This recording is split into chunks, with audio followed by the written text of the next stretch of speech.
ईश्वरी एक बड़े जमींदार का लड़का था और मैं एक गरीब क्लर्क का, जिसके पास मेहनत मजूरी के सिवा और कोई जायदाद न थी।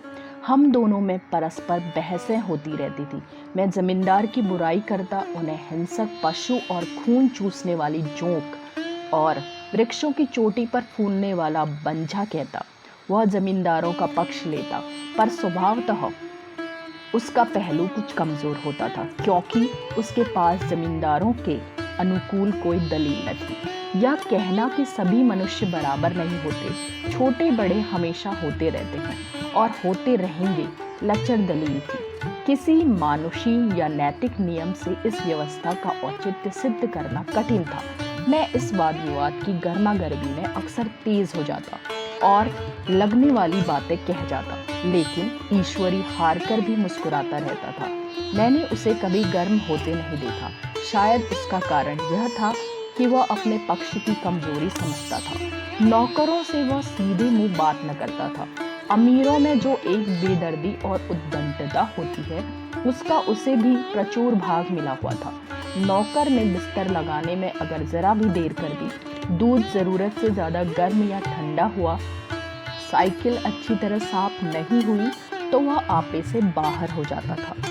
सुस्ती या बदतमीजी उसे जरा भी बर्दाश्त नहीं थी, पर दोस्तों से और विशेषकर मुझसे उसका व्यवहार सौहार्द और नम्रता से भरा हुआ होता था। शायद उसकी जगह मैं होता तो मुझ में भी वही कठोरताएं पैदा हो जाती जो उसमें थी, क्योंकि मेरा लोक प्रेम सिद्धांतों पर नहीं, निजी दशाओं पर टिका हुआ था। लेकिन वह मेरी जगह होकर भी शायद अमीर ही रहता, क्योंकि वह प्रकृति से ही विलासी और ऐश्वर्य प्रिय था। अब की दशहरे की छुट्टियों में मैंने निश्चय किया कि घर न जाऊंगा। मेरे पास किराए के लिए रुपये न थे और न मैं घर वालों को तकलीफ देना चाहता था। मैं जानता हूँ वे मुझे जो कुछ देते हैं वह उनकी हैसियत से भी ज़्यादा है। इसके साथ ही परीक्षा का भी ख्याल था। अभी बहुत कुछ पढ़ना बाकी था और घर जाकर कौन पढ़ता है। बोर्डिंग हाउस में भूत की तरह अकेले पड़े रहने को भी जीना चाहता था। लेकिन जब ईश्वरी ने मुझे अपने घर चलने का न्योता दिया तो मैं बिना आग्रह के राजी हो गया। ईश्वरी के साथ परीक्षा की तैयारी खूब हो जाएगी।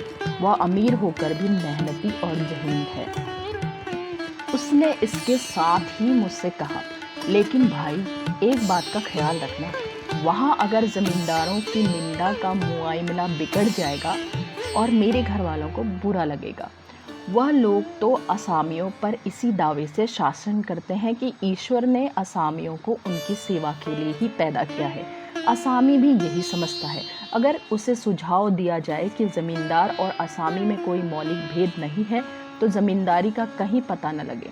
मैंने कहा, तो क्या तुम समझते हो कि मैं वहाँ जाकर कुछ और हो जाऊँगा? हाँ, मैं यही समझता हूँ। तो तुम गलत समझते हो। ईश्वरी ने इसका कोई जवाब न दिया। कदाचित उसने इस मुआमले को मेरे विवेक पर छोड़ दिया और बहुत अच्छा किया। अगर वह अपनी बात पर अड़ता तो मैं भी जिद पकड़ लेता। सेकंड क्लास तो क्या, मैंने कभी इंटर क्लास में भी सफ़र न किया था। अब की सेकंड क्लास में सफ़र करने का सौभाग्य प्राप्त हुआ। गाड़ी तो 9 बजे रात को आती थी, पर यात्रा के हर्ष में हम शाम को ही स्टेशन जा पहुँचे। कुछ देर इधर उधर सैर करने के बाद रिफ्रेशमेंट रूम में जाकर हम लोगों ने भोजन किया। मेरी वेशभूषा और रंग ढंग से पारखी खानसामा को यह पहचानते देर न लगी कि मालिक कौन है और पिछलग्गू कौन है। लेकिन न जाने मुझे उनकी गुस्ताखी बुरी लग रही थी। पैसे ईश्वरी के जेब से निकले। शायद मेरे पिता को जो वेतन मिलता था उससे ज़्यादा इन खानसामों को इनाम इकराम में मिल जाता हो। एक अठन्नी तो चलते समय ईश्वरी ने दे ही दी। फिर भी मैं उन सबों से उसी तत्परता और विनय की प्रतीक्षा कर रहा था जिससे वे ईश्वरी की सेवा कर रहे थे। ईश्वरी के हुक्म पर सब के सब क्यों दौड़ते हैं, लेकिन मैं कोई चीज़ मांगता हूँ तो इतना उत्साह नहीं दिखाते। मुझे भोजन में कुछ स्वाद न मिला। वह भेद मेरे ध्यान को संपूर्ण रूप से अपनी ओर खींचे हुआ था। गाड़ी आई, हम दोनों सवार हुए। खानसामों ने ईश्वरी को सलाम किया, मेरी ओर देखा भी नहीं। ईश्वरी ने कहा, कितने तमीज़दार हैं ये लोग। एक हमारे नौकर हैं कि कोई काम करने का ढंग नहीं। मैंने खट्टे मन से कहा, इसी तरह अगर तुम अपने नौकरों को भी 8 आने रोज इनाम दिया करो तो शायद उससे ज़्यादा तमीज़दार हो जाए। तो क्या तुम समझते हो ये सब केवल इनाम के लालच से इतना अदब करते हैं? जी नहीं, कदापि नहीं। तमीज़ और अदब तो इनके रक्त में मिल गया है। गाड़ी चली, डाक थी, प्रयाग से चली तो प्रतापगढ़ जाकर रुकी। एक आदमी ने हमारा कमरा खोला। मैं तुरंत चिल्ला उठा, दूसरा दर्जा है, सेकंड क्लास है। उस मुसाफिर ने डब्बे के अंदर आकर मेरी ओर एक विचित्र उपेक्षा की दृष्टि से देखकर कहा, जी हाँ, सेवक भी इतना समझता है, और बीच वाले बर्थ में बैठ गया। मुझे इतनी लज्जा आई, कह नहीं सकता। भोर होते होते हम लोग मुरादाबाद पहुंचे। स्टेशन पर कई आदमी हमारा स्वागत करने के लिए खड़े थे। 2 भद्र पुरुष थे, 5 बेगार। बेगारों ने हमारी लगेज उठाया। दोनों भद्र पुरुष पीछे पीछे चले। एक मुसलमान था, रियासत अली, दूसरा ब्राह्मण था, राम हरक। दोनों ने मेरी ओर अपरिचित नेत्रों से देखा, मानो कह रहे हो, तुम कौवे होकर हंस के साथ कैसे? रियासत अली ने ईश्वरी से पूछा, यह बाबू साहब क्या आपके साथ पढ़ते हैं? ईश्वरी ने जवाब दिया, हाँ, साथ पढ़ते भी हैं और साथ रहते भी हैं। यूँ कहिए कि आप ही की बदौलत मैं इलाहाबाद में पढ़ा हुआ हूँ, नहीं कब का लखनऊ चला आया होता। अब कि मैं इन्हें घसीट लाया। इनके घर से कई तार आ चुके थे, मगर मैंने इनकारी जवाब दिलवा दिए। आखिरी तार तो अर्जेंट था, जिसकी फीस 4 आने प्रति शब्द है, पर यहाँ से भी उसका जवाब इनकारी ही गया। दोनों सज्जनों ने मेरी ओर चकित नेत्रों से देखा, आतंकित हो जाने की चेष्टा करते हुए जान पड़े। रियासत अली ने अर्धशंका के स्वर में कहा, लेकिन आप बड़े सादे लिबास में रहते हैं। ईश्वरी ने शंका निवारण की, महात्मा गांधी के भक्त हैं साहब, खद्दर के सिवा कुछ पहनते ही नहीं, पुराने सारे कपड़े जला डाले। यूँ कहो कि राजा हैं, 2.5 लाख सालाने की रियासत है, और आपकी मूरत तो देखो, मालूम होता है अभी अनाथालय से पकड़ कर लाए हैं। राम हरक बोले, अमीरों का ऐसा स्वभाव बहुत कम देखने में आता है, कोई भाप ही नहीं सकता। रियासत अली ने समर्थन किया, आपने महाराज चांगली को देखा होता तो दांतों तले उंगली दबाते। एक गाड़े की मिर्चई और चमरोदे जूते पहने बाजारों में घूमा करते थे। सुनते हैं एक बार बेगार में पकड़ गए थे और उन्हीं ने 10 लाख से कॉलेज खोल दिया। मैं मन में कटा सा जा रहा था, पर न जाने क्या बात थी कि यह सफ़ेद झूठ इस वक्त मुझे हास्यास्पद न जान पड़ा। इसके प्रत्येक वाक्य के साथ मानो मैं उस कल्पित वैभव के समीप तर आता जाता था। मैं सहसवार नहीं था। हाँ, लड़कपन में कई बार लद्दू घोड़ों पर सवार हुआ हूँ। यहाँ देखा तो 2 कला रास घोड़े हमारे लिए तैयार खड़े थे। मेरी तो जान ही निकल गई। सवार तो हुआ, पर पोटियाँ काँप रही थी। मेरे चेहरे पर शिकन न आए। मैंने पूरा एहतियात बरता, घोड़े को ईश्वरी के पीछे डाल दिया। खैरियत यह हुई कि ईश्वरी ने घोड़े को तेज न किया, वरना शायद मैं हाथ पांव तुड़वा कर लौटता। संभव है ईश्वरी ने समझ लिया हो कि वह कितने गहरे पानी में है। ईश्वरी का घर क्या था, किला था, इमाम बाड़े का सा फाटक, द्वार पर पहरेदार टहलता हुआ, नौकरों का ऐसा हिसाब नहीं, एक खाती बना हुआ। ईश्वरी ने अपने पिता, चाचा, ताऊ आदि सबसे मेरा परिचय कराया और उसी अतिशयोक्ति के साथ ऐसी हवा बांधी कि कुछ न पूछिए। नौकर चाकर ही नहीं, घर के लोग भी मेरा सम्मान करने लगे। देहात के जमींदार, लाखों का मुनाफा, मगर पुलिस वाले कांस्टेबल को भी अफसर समझने वाले कई महाशय तो मुझे हुजूर हुजूर कहने लगे। जब जरा एकांत हुआ तो मैंने ईश्वरी से कहा, तुम बड़े शैतान हो यार, मेरी मिट्टी क्यों पलीत कर रहे हो? ईश्वरी ने सुदृढ़ मुस्कान के साथ कहा, इन गधों के सामने यही चाल जरूरी थी, वरना सीधे मुंह बोलते भी नहीं। जरा देर बाद एक नाई हमारे पांव दबाने आया। कुंवर लोग स्टेशन से आए हैं, थक गए होंगे। ईश्वरी ने मेरी ओर इशारा करके कहा, पहले कुंवर साहब के दबा दो। मैं चारपाई पर लेटा हुआ था। मेरे जीवन में ऐसा शायद ही कभी हुआ हो कि किसी ने मेरे पांव दबाए हों। मैं इसे अमीरों के चोंचले रईसों का गधापन और बड़े आदमियों की मुटमादी और जाने क्या क्या कहकर ईश्वरी का परिहास किया करता। और आज मैं पोतड़ों का रईस बनने का स्वांग भर रहा था। इतने में 10 बज गए। पुरानी सभ्यता के लोग, नई रोशनी अभी केवल पहाड़ की चोटी तक पहुंच पाई थी। अंदर से भोजन का बुलावा आया। हम स्नान करने चले गए। मैं हमेशा अपनी धोती खुद छांट लिया करता हूँ, मगर यहाँ मैंने ईश्वरी की ही भांति अपनी धोती भी छोड़ दी। अपने हाथों अपनी धोती छांटते शर्म आ रही थी। अंदर भोजन करने चले। होटल में जूते पहने मेज पर डटते थे, यहाँ पाँव धोना आवश्यक था। कहार पानी लिए खड़ा था। ईश्वरी ने पाँव बढ़ा लिए। कहार ने उसके पाँव धोए, मैंने भी पाँव बढ़ा लिए। कहार ने मेरे पाँव भी धोए। मेरा वह विचार न जाने कहाँ चला गया था। सोचा था वहाँ देहात में एकाग्र होकर खूब पढ़ेंगे, पर वहाँ सारा दिन सैर सपाटे में कट जाता। कहीं नदी में बजरे पर सैर कर रहे हैं, कहीं मछलियों या चिड़ियों का शिकार खेल रहे हैं, कहीं पहलवानों की कुश्ती देख रहे हैं, कहीं शतरंज पर जमे हैं। ईश्वरी खूब अंडे मंगवाता और कमरे में स्टोव पर आमलेट बनते। नौकरों का एक जत्था हमेशा घेरे रहता। अपने हाथ पाँव को हिलाने की कोई ज़रूरत नहीं, केवल एक जवाब हिला देना काफ़ी है। नहाने बैठे तो आदमी नहलाने को हाजिर, लेटे तो आदमी पंखा झलने को खड़े। मैं महात्मा गांधी का कुंवर चेला मशहूर था। भीतर से बाहर तक मेरी धाक थी। नाश्ते में ज़रा सी देर न होने पाए, कहीं कुंवर साहब नाराज़ न हो जाएं।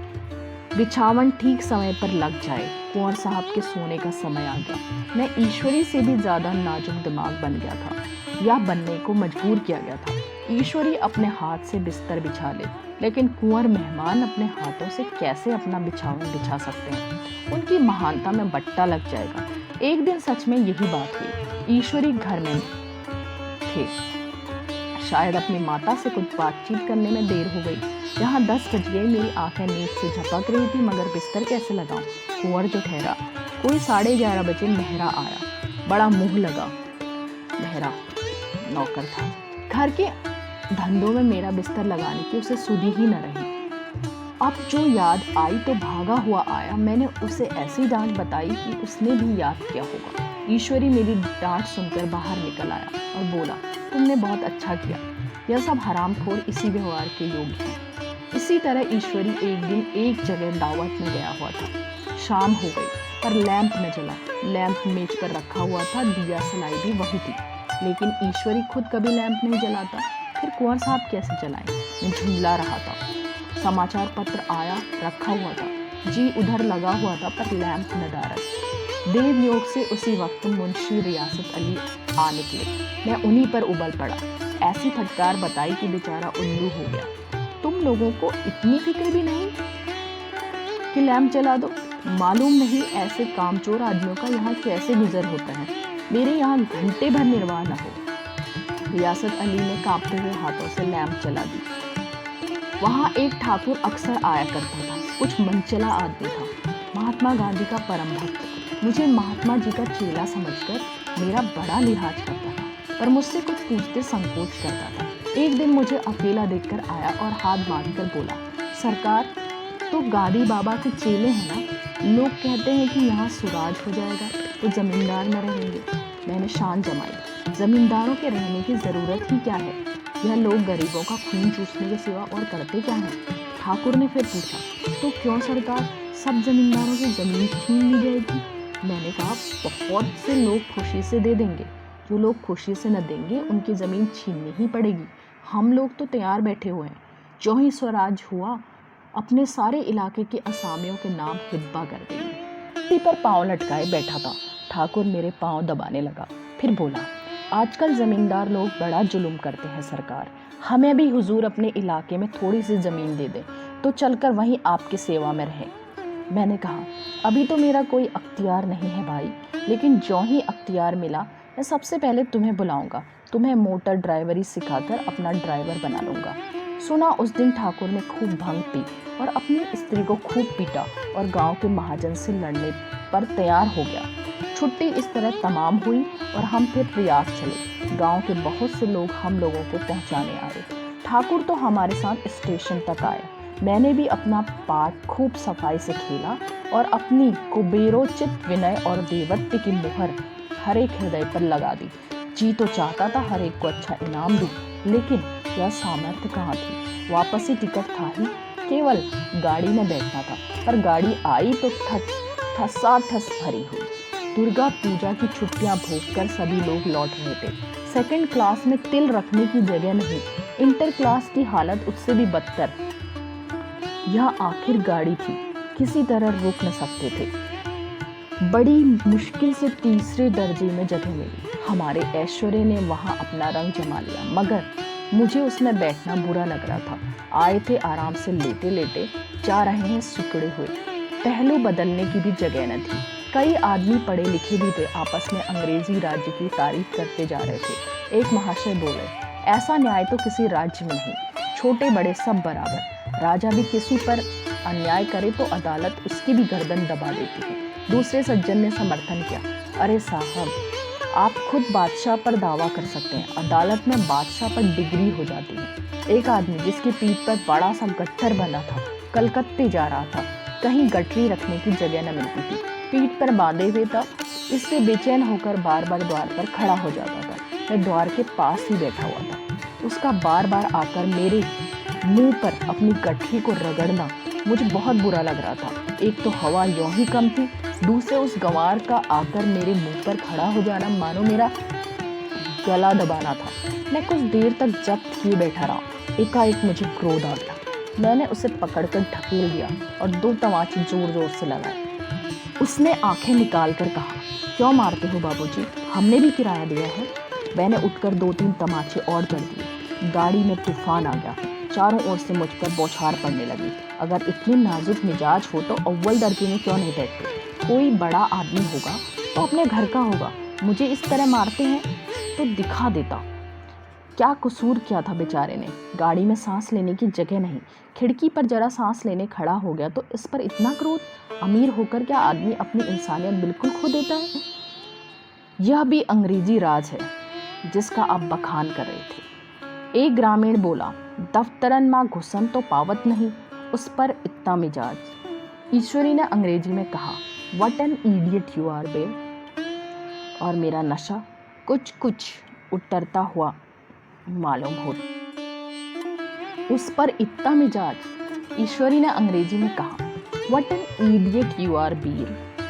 और मेरा नशा कुछ कुछ उतरता हुआ मालूम होता था।